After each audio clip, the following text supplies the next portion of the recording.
السلام علیکم، بڑی بات کے ساتھ میں ہوں عادل شاہزیب۔ آج کی بڑی بات، حکومت نے آج پیٹرول اور ڈیزل کی قیمتوں میں 2 روپے کمی کا اعلان تو کیا، لیکن یہ چھوٹا سا ریلیف اس مہنگائی کی لہر کو روکنے میں ناکام رہے گا جو آج روپے کی قدر میں ہونے والی بے قدری کا نتیجہ دیکھ رہی ہے۔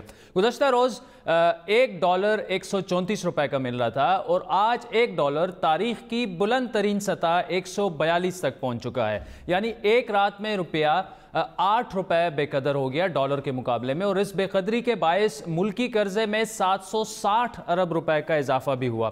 رواں برس اگست میں جب یہ حکومت آئی اقتدار میں تو اس وقت $1 جو تھا وہ 122 روپے کا تھا، یعنی ان 100 دنوں میں ڈالر کے مقابلے میں روپے میں تقریباً 20 روپے کی بے قدری ہوئی۔ اس اچانک اور حیران کن پیش رفت کے کچھ دیر بعد اسٹیٹ بینک نے مداخلت کی اور کمرشل بینکس کو ہدایات دی کہ ڈالر کی 138 روپے جو ہے لین دین آپ شروع کریں، اس کے بعد سے ڈالر تھوڑا سا پھر روپے کی قدر میں تھوڑی سی مستحکم یا استحکام دیکھا گیا۔ بڑا سوال یہ ہے کہ ایسا کیوں ہو رہا ہے؟ اس کا جواب وزیر خزانہ نے کیا دیا، انہی کی زبانی سنتے ہیں۔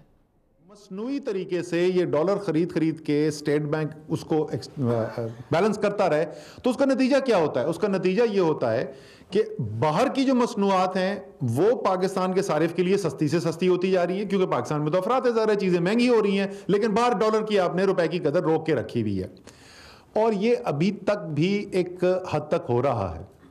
حل کیا ہے اس کا اور نتیجہ کیا نکلے گا؟ یہ حل یہ ہے کہ آپ نے جب تک بنیادیں مضبوط نہیں کی، جب تک آپ کا کسان غیر ملکی کسان کے ساتھ مقابلہ نہیں کر سکتا، جب تک آپ کی صنعت غیر ملکی صنعت کے ساتھ مقابلہ نہیں کر سکتی، تو یہ جو ڈالر کی جو طلب ہے اور اس کی جو سپلائی ہے اس کے اندر یہ گیپ رہے گا، اور یہ پریشر آپ کے پر پڑتا رہے گا، اور اس کی قیمت آپ ایک یا دوسری شکل میں ادا کرتے رہیں گے۔ اسی لیے تاہم اکثر معاشی ماہرین اس بے قدری کو IMF سے قرض کی شرائط کا نتیجہ سمجھ رہے ہیں۔ اس حوالے سے وزیر خزانہ بلومبرگ کو ایک انٹرویو میں کہہ چکے ہیں کہ IMF کے پاس جانے کی انہیں جلدی نہیں، اور گزشتہ روز بھی انہوں نے IMF کو کے پیچھے چھپنے کے تاثر کی نفی کی تھی۔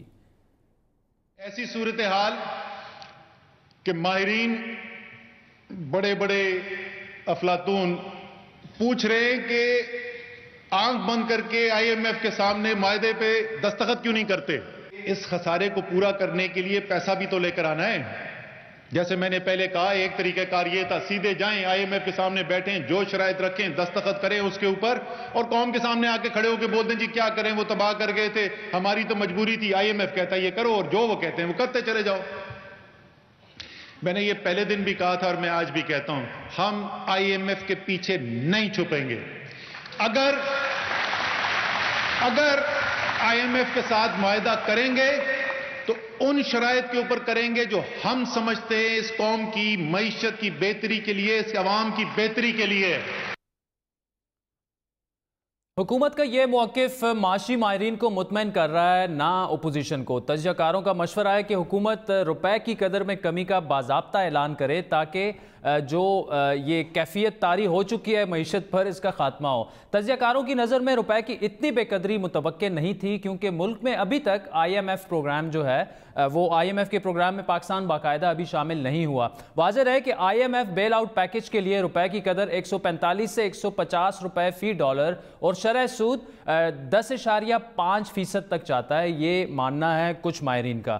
دوسری جانب اپوزیشن بھی روپے کی اس اتنی تیزی سے گرتی ہوئی ویلیو جو ہے اس کو IMF کی شرائط سے جوڑ رہی ہے۔ مسلم لیگ نون کی ترجمان مریم اورنگزیب کے مطابق ڈالر کی قیمت میں اضافہ اس بات کا ثبوت ہے کہ حکومت نے IMF کی شرائط مان لی ہیں۔ مریم اورنگزیب کی بقول وزیر خزانہ اسد عمر نے گزشتہ روز جھوٹ بولا اور قوم کو دھوکہ دیا۔ انہوں نے مطالبہ کیا کہ اس دھوکہ دہی پر عمران خان مستعفی ہوں۔ اپوزیشن اور معاشی ماہرین اپنی جگہ، ڈالر کی اس قیمت میں اضافے کا اصل اثر تو عوام پر پڑے گا۔ مہنگائی میں مزید اضافہ ہوگا، جس کا اقرار گزشتہ روز وزیر اعظم بھی کر چکے ہیں اور مزید ڈرا بھی چکے ہیں مہنگائی سے۔ مجھے پتہ ہے کہ قیمتیں بڑھی ہوئی ہیں، مجھے اس چیز کا احساس ہے۔ آپ صرف یہ یقین رکھیں کہ جتنی کوشش میں کر سکتا ہوں ہم کر رہے ہیں۔ کیا معیشت اور روپے کی بے قدری کو لے کر حکومت نے صاف چھپتے بھی نہیں سامنے آتے بھی نہیں والی پالیسی اپنا رکھی ہے، یا حکومت نے واقعی آئی ایم ایف کی شرائط مانتے ہوئے روپے کی بے قدری شروع کر دی ہے؟ بات کریں گے حکومتی ترجمان برائے معیشت ڈاکٹر فاروق سلیم صاحب ہمارے ساتھ اسٹوڈیو میں موجود ہیں. اس کے علاوہ سابق وزیر خزانہ پنجاب ڈاکٹر عائشہ غوث پاشا صاحبہ جو ہیں وہ بھی ہمارے ساتھ براہ راست موجود ہیں. ڈاکٹر صاحب تھینکس فار جوائننگ اس. یہ بتائیے کہ ابھی میں پرائم منسٹر ہاؤس سے آ رہا ہوں، پرائم منسٹر صاحب کی بھی جو ڈالر کی قیمت گری ہے ان کا بھی جو ورژن تھا وہ بھی اب سامنے آ چکا ہے، لیکن ٹو بی آنیسٹ میں ایز اے جرنلسٹ ان کے ورژن سے مطمئن نہیں ہوا. تو وجہ کیا ہے کہ ایک ہی دن میں ڈالر جو ہے وہ تاریخ کی بلند سطح 8-9 روپے ٹھیک ٹھاک. دیکھیے آپ نے سوال بالکل واجب اٹھایا کہ یہ روپیہ جو گر رہا ہے ڈالر کے سامنے یہ کیوں گر رہا ہے، یہ پہلا والا سوال. اور دوسرا سوال یہ ہے کہ کیا پی ٹی آئی کی جو معاشی پالیسیز ہیں کیا یہ روپیہ ان کی وجہ سے گر رہا ہے؟ یہ دو سوال میرے ذہن میں آتے ہیں. تو روپیہ کیوں گر رہا ہے، اس کے بیرونی وجوہات بھی ہیں اور اندرونی وجوہات بھی ہیں. پہلی وجہ جو بھی میرا خیال ہے کہ اسد عمر صاحب وزیر خزانہ صاحب نے بھی اس کی طرف ریفر کیا. میں اس کو آپ کو ایک گراف کی شکل میں بتا دیتا ہوں کہ فروری 2017 میں اسٹیٹ بینک کے پاس 17 ارب ڈالر موجود تھے. یہ ریزروز کی بات کر رہے ہیں، یہ ریزروز کی بات کر رہا ہوں. اسٹیٹ بینک کے پاس بیرونی ذخائر، اور یہ پچھلے 19 مہینوں میں اگست کا مہینہ اس لیے چنا کہ وزیر اعظم صاحب نے، عمران خان صاحب نے حلف اٹھایا اگست کی 18 تاریخ کو. آپ دیکھ رہے ہیں کہ 17 ارب سے ہم پہنچ گئے 8 ارب ڈالر پہ. 9 ارب ڈالر ایک شخص کی ضد کے اوپر اسٹیٹ بینک سے نکال کے مارکیٹ میں پھینکا گیا کہ روپے کی ویلیو نہ گرے. 8 ارب ڈالر کا 9 ارب ڈالر کا اسٹیٹ بینک نے نقصان. یہ وزیر خزانہ جو ہمارے مسلم لیگ نون کے نہیں ڈاکٹر صاحب، وہ تو ابھی 4 مہینے سے گورنمنٹ میں نا. آج کی بات کریں، جو انہوں نے کیا وہ انہوں نے کیا.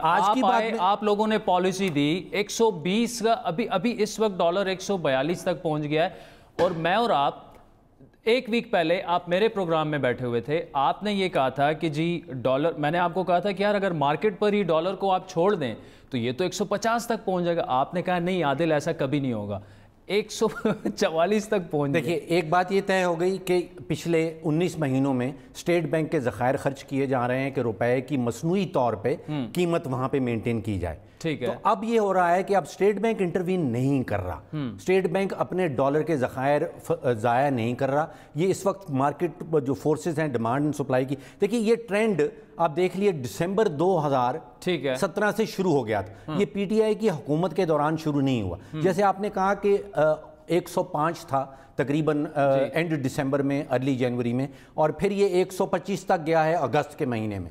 اور اگست کے مہینے میں پی ٹی آئی کی حکومت آئی، پھر وہاں سے 125 سے اب جو کرنٹ حالت ہے. دیکھیں ایسے تو نہیں ہوگا نا کہ 5 سال بعد بھی پی ٹی آئی کہے گی کہ جی دیکھیں نون لیگ نے ایسا کیا تھا. اب دیکھیں چوتھا مہینہ شروع ہو گیا ہے، 100 ڈیز پورے ہو گئے ہیں، اکنامک انسرٹنٹی لگ رہی ہے ہر طرف. اسد عمر صاحب ابھی بھی یہ کہہ رہے ہیں آئی ایم ایف کے پاس شاید ہمیں جانا پڑے نہ جانا پڑے، پتہ نہیں مارکیٹ کو وہ کیسے سگنلز دے رہے ہیں. دیکھیے وہ کیا کہہ رہے ہیں اس کو ٹھیک بلومبرگ کا جو ان کا انٹرویو تھا وہ آپ کے سامنے ہے. انہوں نے جو کہا تھا کہ جی ہمیں ابھی دیر نہیں ہے آئی ایم ایف کے پاس جانے، جلدی نہیں ہے. تو اس کا مطلب فارن ایکسچینج والا جو ریزروز والے معاملات تھے یا بیلنس آف پیمنٹ والے ہمارے معاملات تھے وہ ٹھیک ہو گئے ہیں. تو پھر یہ ڈالر کیوں گر رہا ہے؟ کیا یہ آئی ایم ایف کی وجہ سے ٹل گئے؟ دیکھیے آئی ایم ایف سے اس کا کوئی تعلق نہیں. آئی ایم ایف کے پروگرام میں ہم ابھی گئے ہی نہیں.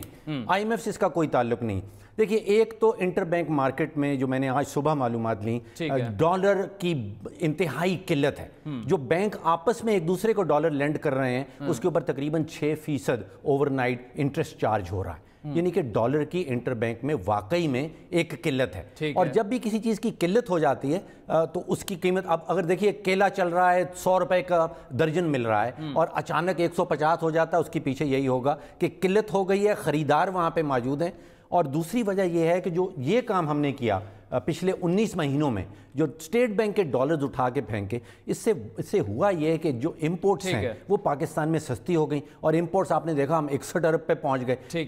اس کے اثرات کے اوپر بھی آنا ہے، آپ کر لیجئے اثرات پہ بھی. میں ڈاکٹر صاحب آپ کے پاس آتا ہوں. ڈاکٹر عائشہ غوث پاشا ہمارے ساتھ موجود ہیں. ڈاکٹر صاحب آپ نے ڈاکٹر فاروق سلیم صاحب کو بھی سنا، صبح سے ڈالر جو ہے وہ ریکارڈ لیول تک پہنچ گیا ہے، انسرٹنٹی ہے، پتہ نہیں آئی ایم ایف ہمیں دے رہا ہے پیسے نہیں دے رہا، لیکن اپوزیشن بھی اور کافی سارے اینالسٹ جو روپے کی قدر میں کمی آئی ہے اس کو جوڑ رہے ہیں آئی ایم ایف کی شرائط سے. آپ کا ایکسپرٹ اوپینین جاننا چاہیں گے اس پر. دیکھیے جس طرح سے یہ ریپڈ ڈکلائن ہو رہا ہے، کلیئرلی یہ جو کمی آئی تھی یہ تو انٹر بینک ریٹ میں آئی تھی. یہ تو اسٹیٹ بینک تو ظاہر انٹرونشن کی ضرورت ہے، فری فلوٹ تو ہے نہیں، لیکن امپورٹنٹ بات یہ ہے کہ جو انوائرمنٹ ہے اس وقت مارکیٹ میں اور اکانومی میں، یہ میں آپ سے 100% اگری کروں گی کہ یہ گورنمنٹ کا lack of action, lack of clarity جو مارکیٹ میں ہے، کنفیوژن اور ایک انگزائٹی پھیلا رہی ہے مارکیٹ فورسز پہ. لوگ اسپیکولیٹو بائنگ کرنا شروع کر دیا، اس لیے ان کو پتہ ہی نہیں ہے کہ کیا ہونے والا ہے. یہ گورنمنٹ کا یہ جب ہم کب تک، میں ڈاکٹر صاحب سے عرض کروں گی، ساتھ ہی بیٹھے ہوئے ہیں اور فائنانس منسٹر سے بھی، کہ پچھلی ہسٹری کب تک بتاتے رہیں گے. ہسٹری تو اب ہمیں اتنی یاد ہو گئی ہے کہ شاید ہماری اگلی نسلیں بھی اس کو یاد کر رکھی ہوں گی. اب ایکشن کا وقت ہے، بلکہ انفیکٹ ایکشن کا وقت تو 4 مہینے پہلے ہی آ گیا تھا جب انہوں نے ٹیک اوور کیا تھا. They knew they were coming. یہ اتنے لیٹ ایکشن اکانومی میں آپ لیں گے تو یہی اثرات ہوں گے. اب دیکھیں کیا کیا چیز نیچے جا رہی ہے. ڈالر کی بات ابھی ہو گئی آلریڈی، اس سے کتنا نیگیٹو اثر نہیں پڑا. آپ کی جو انیشل ایڈجسٹمنٹ تھی وہ ریکوائرڈ تھی، بٹ یہ جو اب ہو رہا ہے یہ ان کے لیک آف ایکشن اور لیک آف کلیئرٹی سے ہو رہا ہے. آئی ایم ایف میں جا رہے ہیں، نہیں جا رہے ہیں. اب اگر یہ گورنمنٹ یہ سمجھتی ہے کہ ان کو آئی ایم ایف کے پاس جانے کی ضرورت ہی نہیں ہے، انہوں نے اتنی ایکسٹرنل فائنانسنگ ریز کر لیا، تو براہ مہربانی سب کو بتا دیں ایگزیکٹلی کدھر سے آ رہی ہے، کتنی آ رہی ہے، کن ٹرمز پہ آ رہی ہے، کس شیپ میں آ رہی ہے، کس فارم میں آ رہی ہے، تو یہ مارکیٹ تو سیٹل ہو جائے. اس وقت کلیئر نظر یہ آ رہا ہے کہ گورنمنٹ کی باتوں پہ مارکیٹ کو کوئی بھروسہ نہیں. ہو سکتا ہے کل کی جو تقریر ہے اس کے بعد عام آدمی اس کو کوئی بھروسہ ہو، ٹھیک ہے، کسی کو مارکیٹ کو کوئی بھروسہ نہیں ہو رہا. ایک عام پاکستانی کے لیے اور ہمارا پروگرام دیکھنے والوں کے لیے ایک کلیئرٹی آپ سے چاہیے. یہ ڈالر کیوں اتنا اوپر چلا گیا ہے، اتنا ریپڈ ڈکلائن کیوں روپے کی قدر میں، اس کی وجوہات کیا ہیں؟ دیکھیں کچھ آئی ایم ایف کے شرائط کی بات آپ نے کہی، یہ بھی ہو سکتی ہے، لیکن میرے خیال سے ایک بہت ہی کلیئر بات یہ ہے کہ مارکیٹ اس وقت جو ہے وہ ریئیکٹ کر رہی ہے لیک آف کنفیوژن کی وجہ سے جو اس وقت ہو رہا ہے. دیکھیں ایکسٹرنل فائنانسنگ آپ کی کچھ ارینج نہیں ہوئی ہے. ایک سعودی عربیہ سے جو ایک انسٹالمنٹ آنی تھی وہ تو آ گئی، لیکن اس کے آگے ابھی تک وہ نہیں آئی. آپ نے چائنا سے کیا ملا، آپ نے اس کی تفصیلات ابھی تک ہمیں نہیں بتائیں. آپ کو یو اے ای سے کیا ملا، اس کی تفصیلات ہمیں نہیں ملی. جو ملی ہیں وہ یہ ہے کہ انویسٹمنٹ آ رہی ہے. انویسٹمنٹ تو شارٹ رن میں نہیں افیکٹ ہوگی نا. انویسٹمنٹ تو آپ کو اگلے 3-4 سال کے بعد جا کے افیکٹ کرے گی جب آپ لے کر آئیں گے. اس وقت تو فوری کچھ نہیں آیا، تو یہ اس وقت کچھ اسپیکولیٹو امپورٹس بھی ہو سکتی ہیں جو ڈالر کی ڈیمانڈ کو بڑھا رہی ہیں. کچھ لوگ اپنے ایکسچینج بھی کر رہے ہوں گے. یہ سب مس مینجمنٹ ہے کرنسی کا. اب میں معذرت کے ساتھ ڈاکٹر صاحب از آلسو دیکھیے اب پالیٹکس چھوڑ دیجئے، یہ الیکشنئرنگ چھوڑ دیجئے، اب مینج کیجئے. You sitting at the helm of the ministry of finance. You please take decisions which are required, professional decisions. اچھا ڈاکٹر صاحب آپ کے پاس آئیں گے، چھوڑ دیجئے، اس سے بات نہیں بننے والی ہے. ٹھیک ہے ڈاکٹر فاروق سلیم صاحب، باتیں چھوڑ دیجئے. اب میں نے سوال آپ سے نہیں کرنا، آپ نے جواب دیں. دیکھیے پہلی بات تو یہ ہے کہ لیرا، ٹرکش لیرا بہت بری طرح گرا ہے.